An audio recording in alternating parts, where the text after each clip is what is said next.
difference during the pandemic. They started Create and Educate LLC to help educators and parents during some tough times. They're focusing on literacy and leadership. CN2's R.E.A.L.L. Jackson has more on how they're helping the community. Create and Educate, we are a consulting firm that works with educators as well as entrepreneurs. So with the side where we're working with educators, we offer professional development on literacy as well as implicit bias. We work with leaders and leadership teams to help improve schools. They've been surviving pandemic education by offering tips for school leaders, teachers, and parents. We really want to see kids through the trajectory, graduating from high school, ready to go to college or to start a career or to go into the military. Create and Educate has multiple community partners in the area that read books to children weekly, discuss literature, and express their support for the education system. Recently, the owners were featured for Amazon's #1 best-selling book entitled Women Who Lead in Education. And so we are super, super excited because we're amongst a family of women leaders who are absolutely extraordinary. So it's an honor to have been asked to participate. And then even more of an honor now that the book has gone on sale and it became a #1 bestseller. So you don't have to be a school leader to have leadership qualities.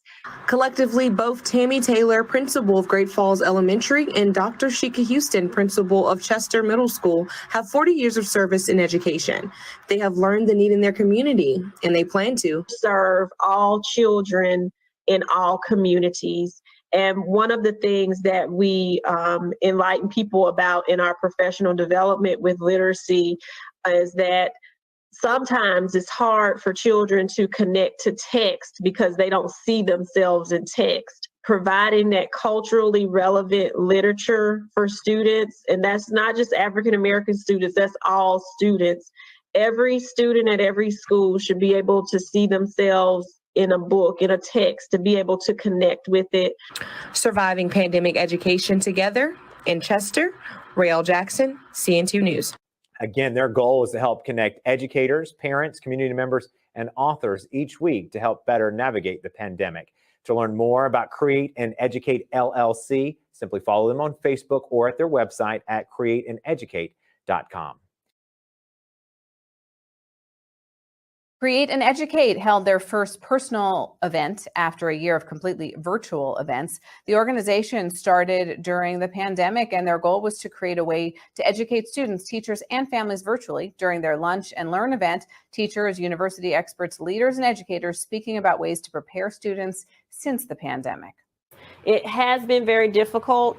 Some teachers have decided to leave the profession as well as leaders. So we know that education is something that all of our children need. We want to be able to build resilience in our leaders and our teachers so that our education system will be resilient as well. We needed to provide the space for some dialogue on how we move forward from here and how we can shift where we are in education so that as we move forward, we're moving forward and we are not just trying to do school as usual, but truly looking for some new and innovative ideas for what's going to take us to that next level.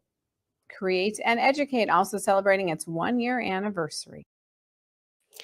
Great morning, everyone. And I see all of you all's comments congratulating Dr.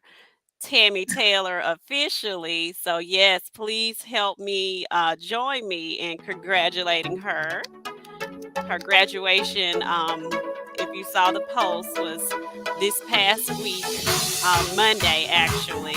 So congratulations, Tammy. Thank you very much. Thank you, everybody. Thank you. And welcome to the R.E.A.L.L. Academy. I'm Dr. Sheka Houston. And now we do have to update everything to say Dr. Tammy Taylor. Sherrod put that on there. Thank you for joining us, everyone. And thank you, Principal Hurt, for all of the great information you provided this morning. We actually have similar topics. Can you finish the comments, Tammy? Yes, Um, absolutely. he talked this morning about that reset, and that's similar to what we're talking about this morning, the after break reset for parents, teachers, leaders, because right now, when I went out to a school the other day, one of my interventionists was telling me, yeah, this break is needed. Some of the kids were looking at me the other day saying, we hadn't seen you looking like this before, and the break is needed. Sometimes we can get to the end of our patience, and breaks are needed for educators, most definitely at all levels. So we hope that everyone is preparing to take that break and have some time for reflection. um, Good morning, Principal Kafele. Principal Kafele always tells us about our mirrors, and we have those mirrors. We have given them to our staff members before. We've given them out at professional developments, because it is that time of year right now where we can step back as leaders, parents, and teachers to reflect on what has been going well, what needs to be revamped, what can we change, what can we do to make things better. So, Tammy and I thank you all for joining us in the R.E.A.L. Academy. The R.E.A.L. acronym is something that we developed to help improve our schools' 2 and 3 report card grade levels in 1 year. It stands for respect, excellence, accountability, literacy, and leadership. So, as we are reflecting and giving you all some reset tips, these things fall under that leadership and respect and accountability categories. Definitely. And as Principal Hurt said this morning, it's that time, like we get to recharge over these next couple weeks, and then we come back, and that is the restart. For many of us, it's the start of the second semester, and that second half of the year where we have to come in with boots on the ground so that we are ready to wrap up. And as silly as this sounds, start thinking about the coming year, because it begins that wrap up for the current school year. It does, and some people put that they're already on break, so that makes me a little jealous. We still got 2 more days, and I think some of our surrounding counties even have 3 more days. So, for leaders, we have to reflect as well, and even leaders at the district level.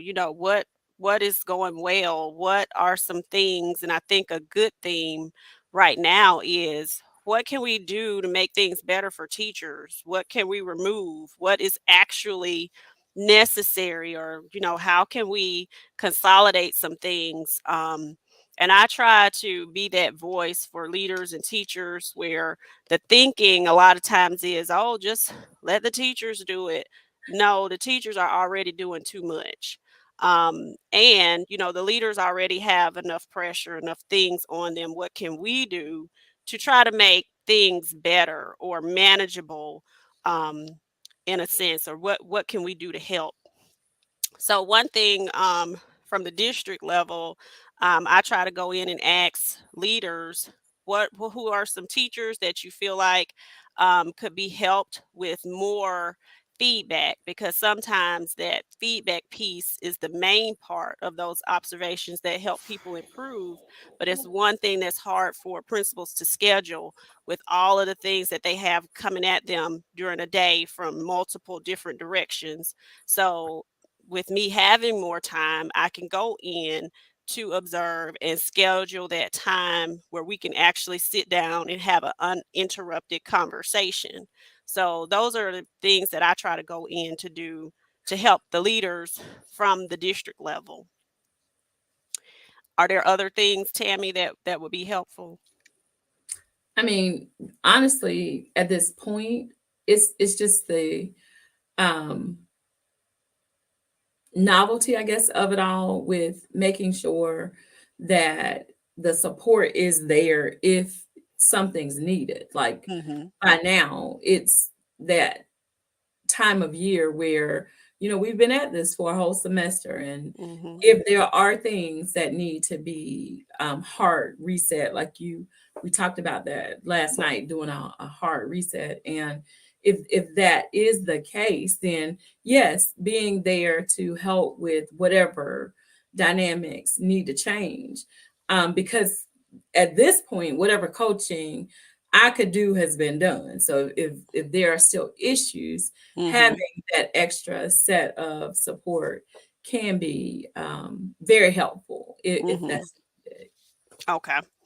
And there are some schools that still, the coaching is still needed. Mhm. So for leaders, definitely having that something to welcome teachers back after that reset break. Um, reflecting yourself on what has gone well, what are some procedures that may need to be revamped, but something that just welcomes teachers back. Some people have parties, some people send out like a great message or some type of motivational message, but we're just trying to, make sure everybody is excited and trying to foster that excitement about coming back and finishing out the year strong. So, Mhm. I wouldn't say do like a whole lot of the team building things because right now, this is the time of year where teachers really want that time. So give them the time that they would see that as a wonderful gift and make sure that you're just showing your excitement and support for them as the teachers.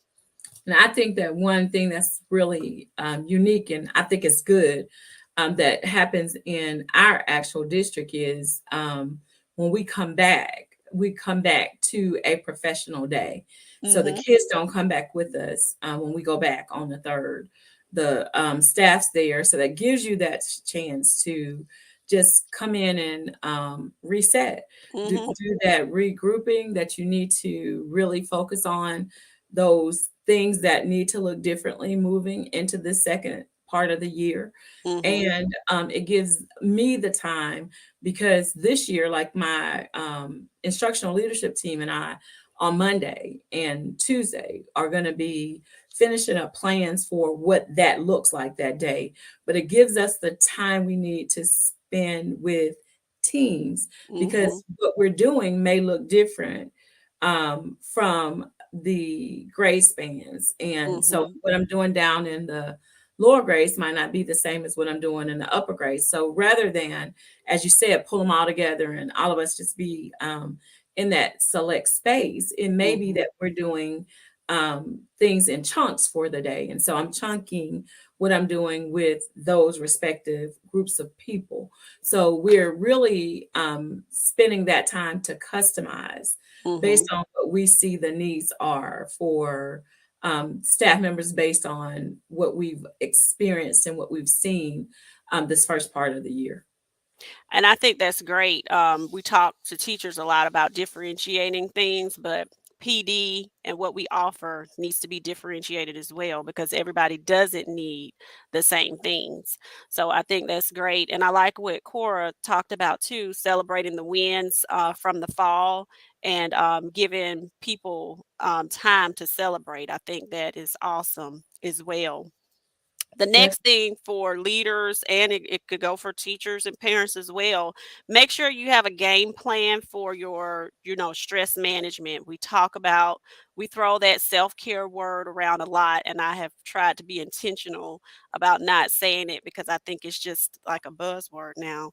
But make sure you're taking care of yourself. I intentionally plan days for myself where I go get my massage. I go to my salon and, just make sure that I'm taking time out for myself to do things that I like to do. I made the mistake of being 10 minutes late picking my daughters up one day, and they gave me a hard time. We were praying for you, and all you was doing was getting a massage. But they always give me a hard time.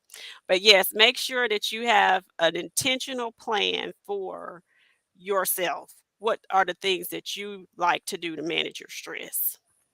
And I think with stress management, that comes in lots of different forms. So make sure though that as we go into this new school year, a new part of the school year, make sure that what we're doing is, as Sheka said, deliberate. Like make sure as the leader of the building that you're also respecting the fact that we want to make sure that teachers are taking care of themselves.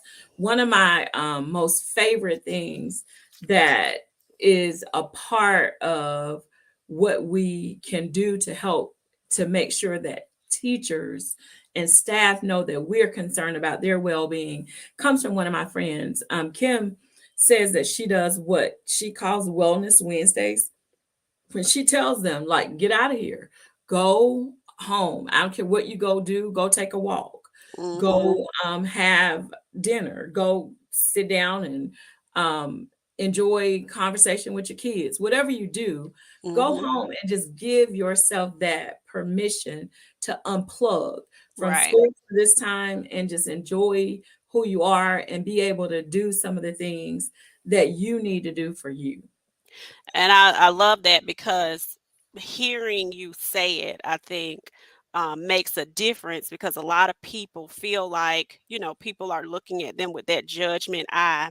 Oh, you're leaving on time, you know. And I used to feel like that. I used to be, before I had children, as an assistant principal, I would probably be at the school some nights to 9, 10 o'clock at night. And my husband would be like, what are you doing at the school? But it was always things to do. Now I had to adjust that when I became a mother because I got to go pick children up and help them with their homework. And there are some people who have that mentality of, oh, like I said, that judgment eye. And things like that don't bother me, because a lot of times these are people who may not have children, they don't understand, or, they have a different life going on, and I really don't care. I have to do what works for me, and so do other people. So do that Yeah, and just make unapologetically. sure they know that you know that you do have lives. Like we Mhm. understand you have a life outside of work, and I don't Right. expect you to be at work at 7 o'clock every night. That Mhm. isn't an expectation, and that isn't something that we want to see you doing because we want you to take care of yourself so that you're well and can be in the classroom to meet the needs of the kids. But as leaders, let's make sure that they know that that's how we feel and we want them to be able to give themselves care, as Sheka said, and just take care of themselves. Exactly, and I like what Josh put about, peer deck activities on Nearpod, where if you're doing a book study or something, team members present chapters or different things, so that's definitely a different way to get, other people involved in your PD. Now this we were talking about this for tips for teachers, and now this probably wouldn't be something you would be able to do right now, but sending a welcome back message, you might want to put this on board for possibly next year. At my daughter's schools, before school starts, a lot of times we'll always get like something in the mail. It'll be like a picture of the teacher and her family, and just kind of like telling us a little bit about the teacher, so it just, as a parent, gives me a comfortability level with, okay, this is who, my child is going to be with, and kind of giving me, just a little bit of information about them before we go to parent night. But this is something that could be done over the break too.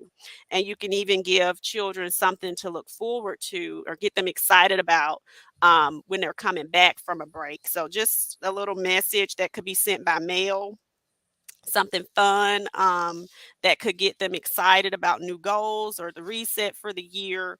Could be something that could be sent K-12 to any And student through the mail. And I really think that it's even more special this time of year because now you know your teacher. And at the beginning of the year, it's exciting because this is somebody that you're going to go meet and all that's Hmm. really cool. But now this is my teacher who is welcoming me back into the new year, and we're ready to come back. And again, remind the kids we're coming in hitting the ground running because we have the second half of the year to command. We've got to take command of what we want to see happen to get us to that end of the year. And I had put up Jasmine's comment about making sure that you and your staff eat lunch. Guys, let's make, as leaders, let's reinforce that with our staff, because I know I'm a poor model of making sure that we take the time that we need to have a for real lunch. Like you need to do something that isn't on the go. And I actually bought some bent go containers. I'm gonna take a salad or something so I can be more intentional about having lunch, so that the teachers know, look, you have permission to sit down and eat so that you are nourished. Yes. Because again, we get in the busyness of things and we don't emphasize those things that really are going to help us to be able to continue to take care of ourselves. Definitely. Let's normalize eating a real regular lunch. The next tip is just something about incorporating share time possibly into a writing assignment.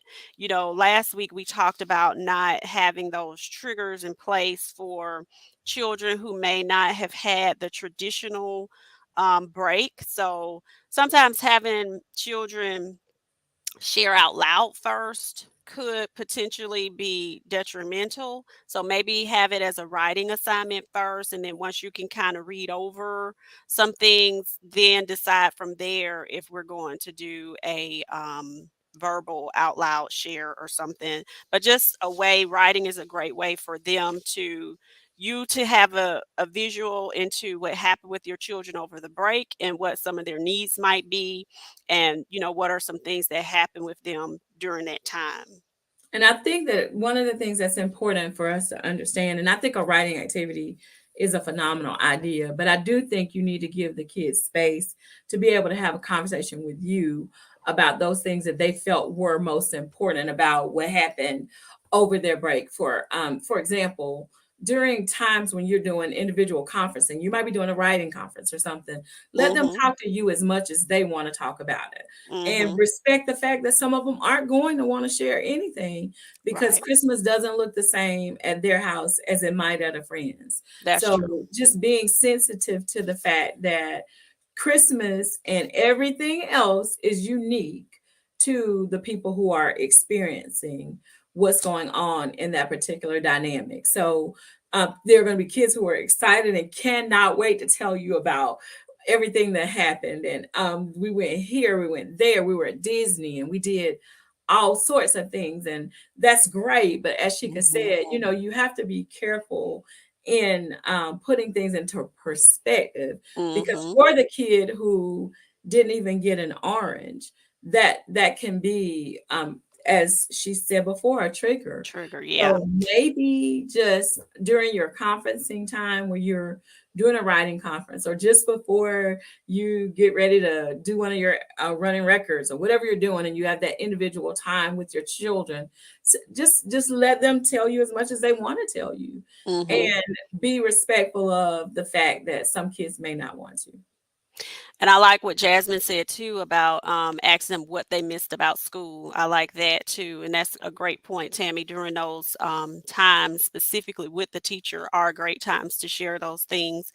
And as a parent, I do make sure that my children are also cognizant that everybody's Christmas doesn't look like yours. So we talk about not having a bragging spirit, and, making sure you're sharing certain things, but you don't have to share everything in totality all the time, especially when you're listening and you're hearing certain things. Then you have to be mindful that some people may have had a different experience than what you have. So we do have those conversations. And the last tip for teachers, and as Principal Hurt talked a great deal about, was just a great time to review those routines and expectations. And I know we're out of time now. And for parents, preparing clothes ahead of time, and then trying to wake up early a day or two in advance. That's something we try to do just to get back into that routine, because over the break, I do let them stay up longer, and then we're out of routine. So not just starting the routine back the day before school starts back, but a few days before, so we can get back into our routines and patterns.